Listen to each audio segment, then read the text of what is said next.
So we are on our way to Vance Auto Parts. I got to pick up transmission fluid, and what that means is I'm modifying the transmission in here. Basically, we just got to drill a couple holes in the transmission, valve separating plate, and that will align more line pressure, and it will shift a lot quicker. So hopefully my first to second shift is a little bit faster, and yeah. Even though this transmission has 100 and something miles on it, if I can pull my thing up. Not 100, 155. Because no one ever got it rebuilt, so it's still on the stock clutches and everything.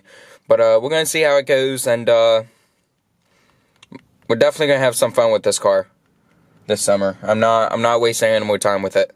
So yeah, let's do transmission. We're doing spark plugs because I clog them up all the time because this car runs rich, and I can't manually take out fuel because it's on the stock computer still. Oh yeah, I guess we should pick up gas. My gas light's on. And what else? Oh yeah, oil change. I'm thinking because why not? I got the oil and stuff in the back just sliding around, and it drives me crazy. Yeah, we're getting there. There was something, oh yeah, I want to put fog lights on this, but that's not very performance, I just want fog lights. So, we're actually going to head on out. Alright, so, got it up on jack stands. We got to drain the fluid. I'm going to pull the valve body out. We're going to see if we got to pull off the shift cable. I'm not sure if it's like my other transmission where I had to do that. But, it was Chrysler's dumbest design not to put a, drain valve in there, so you gotta pull off the whole thing. I'm gonna crack it on the one side, that side over there, so I can let that drain, because it's not a cork gasket, it's a whatever they use to seal it, gasket maker I think they use, or silicone, and so I'm gonna crack it on the one side, let it drain, and then I'm gonna take it fully off. So nothing too interesting now, just draining it, and then we see what happens when I get in there. But basically, this shift kit is just basically blocking all the accumulators. There's 3 in this transmission, and you're drawing a couple holes to allow more line pressure to go through. And so it should have a very nice 1 to 2nd shift, and a better 2 to 3rd shift, and a better downshift from 3 to 2 and 2 to 1. You don't want to do anything with your overdrive because that is already the weakest point of this transmission. And I do know people that run these transmissions with boost, and then sometimes they do go into overdrive and they grenade the transmission, which is not what I'm trying to do here. So we're going to see how it performs after. Alright, so we did get the cover off. I did break all these bolts loose so they can just come out with a drill now. A little bit different than I was expecting compared to my last transmission. But we're still gonna get it done. So I get back when I got this out, and then I'll show you guys what I'm doing and what holes I'm drilling and whatnot.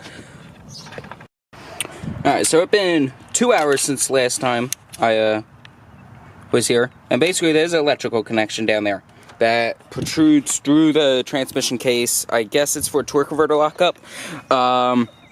You can kind of see it through there. You can't really, not on camera at least. And then we come around, and it's this corner right here that the electrical connection comes through, and I'm assuming it's for the torque converter lockup, because the other solenoid pack is for gear switching, so that's only leaving one other electronic thing in the transmission, which would be torque converter lockup.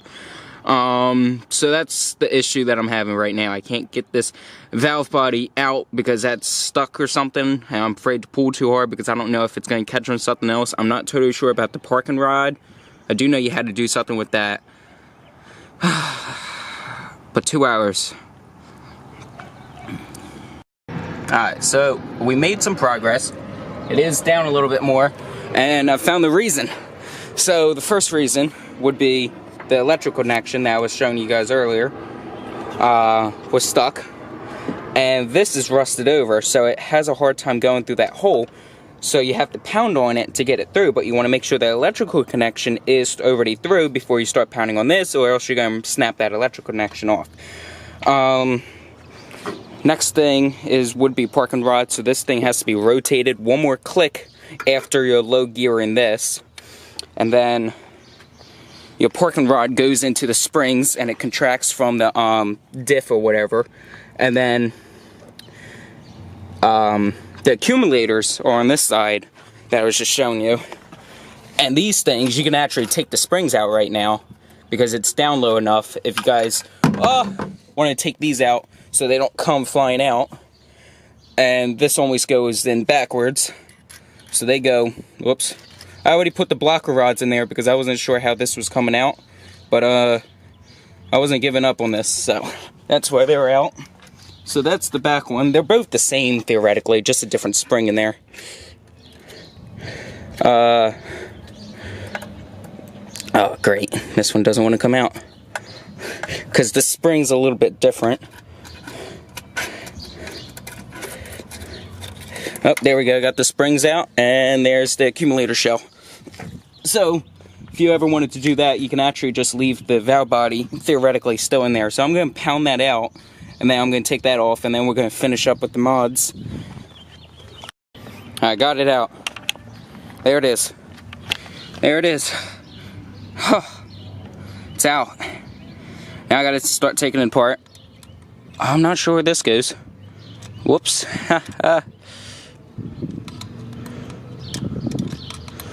Whoops. Maybe like that. I think it goes in like that. I'm not. Ooh, I should have checked that out. I may have no park. Whoops. I gotta grind this off. That's what I'm gonna end up doing. I'm gonna end up grinding that off right there. Come on, focus on it. Mounting focus time. Because you can see I beat it up pretty good. Taking it off. And it's all rusted. So that's why it was so hard. And then if we can take a look up in the transmission too. That's what it looks like. And then I got that accumulator right there. I'm gonna put a spring in there. They're the other two accumulators. And yada yada yada. It's not really too much going on in this transmission. Everything's covered. I gotta figure out how that parking brake goes in here now. But so thankful it's out. If I don't have the park in there, I don't really care because it's out. It's, well, I mean, I would only have to deal with pulling up the e-brake for how long? 4 months until it needs to be inspected, because what would end up happening, I would end up putting that other transmission in there, which the parking brake works. Not parking brake, but you know what I mean. Like when you put it in park, it locks the diff and everything. So I'm not even worried about it. 4 months using the e-brake, not a big deal. Whew. So we still got quite a bit of work to do. Like the accumulator, like I said, I got to do the accumulator in here. And then I got to drill some holes in the separator plate, and that's gonna be fun. And then I'm gonna do a test drive with this too when it's all done. And I got to do spark plugs too, because that's the only way we're gonna feel. You know what? I don't have to do spark plugs. They're all clogged up, and I'm having a misfire on cylinder 3. I think that cylinder's bad or something, because last time I checked it, it was 40 psi under the rest, so it might have increased, or you know what I mean, increase and decrease in the psi on that cylinder, because it's at 90 right now, which is not good, and all the other ones are 130. So might be doing new pistons and new seals and a lot of work that I don't want to do, because I don't have the money to put the pistons I want in there. But at least I got this done. Alright, so this is the, what is it, second and fourth accumulator. And so a wire expander went on the closed side, which is the back one, this one. So it expands more, so it makes a better seal. And put a new seal there, and then since I had a couple leftover ones here, I put a new seal on this one. And then you take out the inner spring. Where's the inner spring at? I don't know. There was an inner spring. Oh, it's over there. And you put one of these blocker springs in. So then that slides in there. And then you slide that in there. You're not even looking. And then you put this back on, which goes in there like that. And then next I'm going to take this off. We're going to drill a couple holes. I'm going to go bigger than what they tell me to do, but yeah. And then this is what I'm looking at over here. So it tells you accumulator, yada yada. You put that one there, and then you put the spring in there, discharge the large spring or the small spring, and you replace it with the blocker. We got to figure out what we're doing up here yet. I didn't really figure that out because I don't know where this is. I can't find it on here because there's no open ports on this, so we're gonna have to take it apart. Alright, so here we go. We dropped the check balls, which I did not mean to, but how this comes out is you pop out these two things on the side, as you can see. Come on, you can kind of see it. There you go. You pop that out right there, and there's one on this side somewhere. It's right there. And then that whole thing should come out. So we're going to work on that now, and hopefully I figure out where all that stuff goes, because I did not mean it to come out like that. So yeah. Alright, so my plan to deal with these balls that I don't know where they go is I'm going to flip this over onto it, because they are in their holes, the blocker holes. That's the whole reason why they're there, is to block fluid. And so they are in their holes and they're sitting there. So I should be able to just flip this over and it should be all good.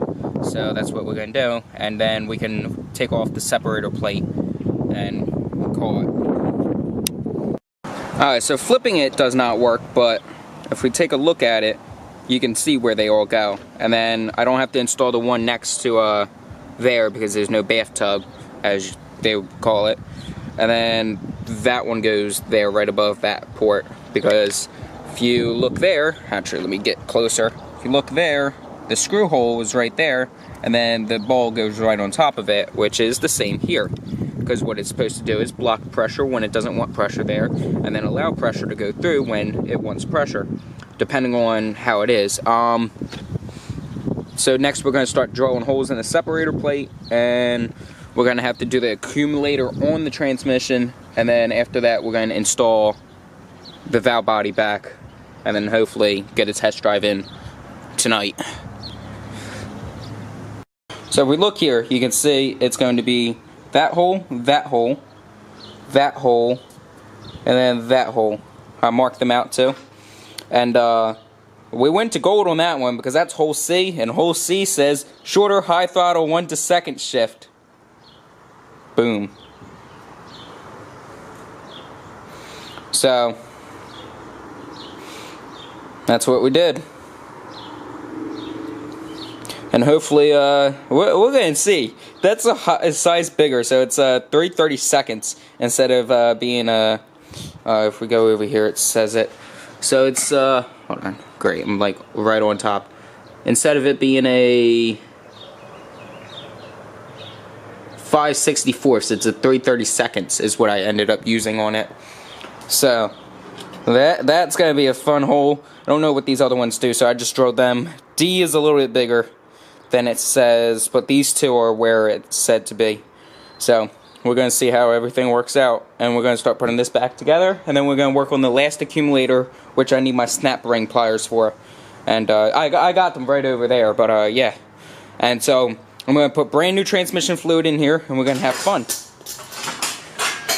Oh, great, dropped my springs. I did want to point out, I do have a pretty amount of metal in here. As you can see, it's all right there. And it's not pretty. So we're going to drain, we're going to put all new fluid in there, because I'm not going to deal with blowing up this transmission. And we're actually going to be able to get this done tonight. Alright, so I got this thing all cleaned up, the valve stem there. And so we're going to work on putting that in. I think it's about to rain soon, so I started this project at 1, and it is now 7. And by the time I get to drive it, it's going to be 8.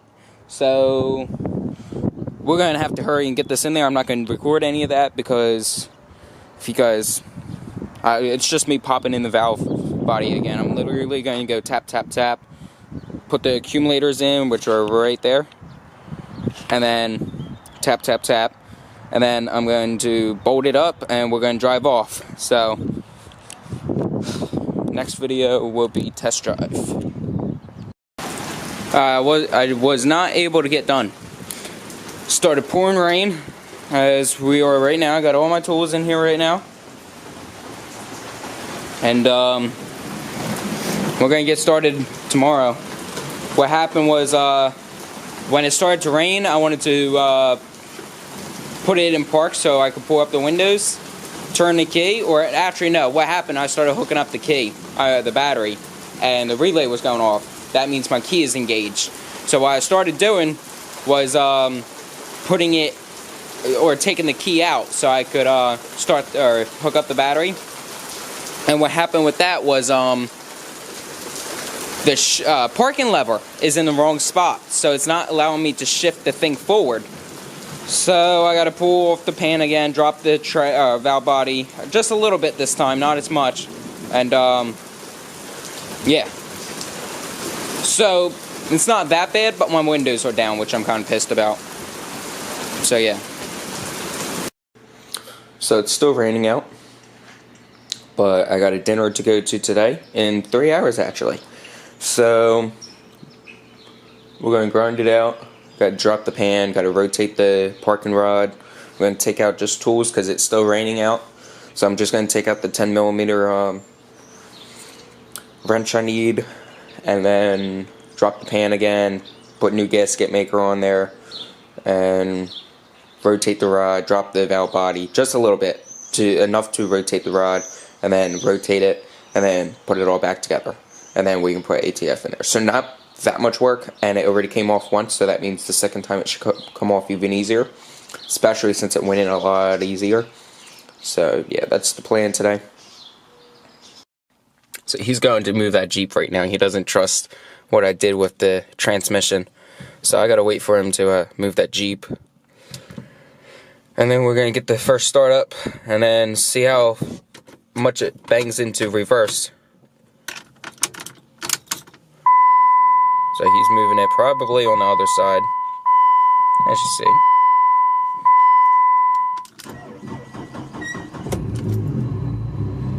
Okay.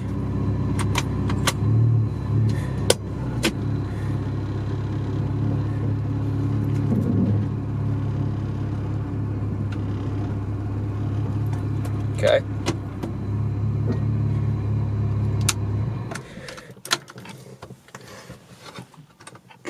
I'm gonna have to fix that wire down there. That thing's getting caught. So we figure out something to deal with that. Alright, so this is a test drive. I know it's dark out, but actually there's not too much that affected it. It doesn't shift any faster. Here we go, wide open throttle real fast. Shifts about the same, but it comes out of gear a lot faster if I pick my foot up. So if I'm going to do, let's go into second gear, and then I'm going to let off. It drops out of gear a lot faster before it would hang up in there. And third gear doesn't clunk in the torque converter anymore with the torque converter lockup. Before there used to be a clunk, and then it would feel like you're pressing on the brakes because of the torque converter lockup. So it fixed that. And it has a lot faster downshifting now too. Not by much. I don't know how to explain it. It's just smoother. I don't know how to explain it. It's not like it's forcing it, but it doesn't do that thing once in a while when it revs up. It revs up to shift down. So you're not applying it to the tires anymore, but it like slips or something. It's weird. And so it would rev up, and it would kind of give you a sponge feel in the shift. But the second I pick it up, it downshift, and now it's in third. It didn't used to do that. It used to hang in second for just a second longer. So, I mean, it does shift faster in that sense, but it doesn't slam into the next gear any faster, if that's the thing. So, I wanted to get this done. I don't have tomorrow to record, so that's why I wanted to do it today. And even though it's raining out, it's dark out. And it seems to like first gear a lot better now. When I used to keep it in first gear, it used to slam the torque converter a lot, and now it doesn't do that. So one of the holes must have been for torque converter lockup, because it feels a lot nicer. It's not, I don't know why. Usually some of the stuff that I did today was to make the feel more aggressive, but it seems to only have made it softer in terms of what the factory should have did. So I don't really know.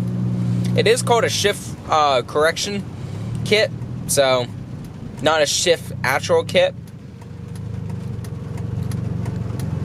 But drives real nice now. So I'm gonna stop rambling here. Turned out as expected. I wanted it to be a little bit aggressive, but it feels nicer. So I guess it was worth it in the long run, even though I spent, what was it, 9 hours doing it. So it's not all lost. But yeah, I'm gonna edit this video and go to bed.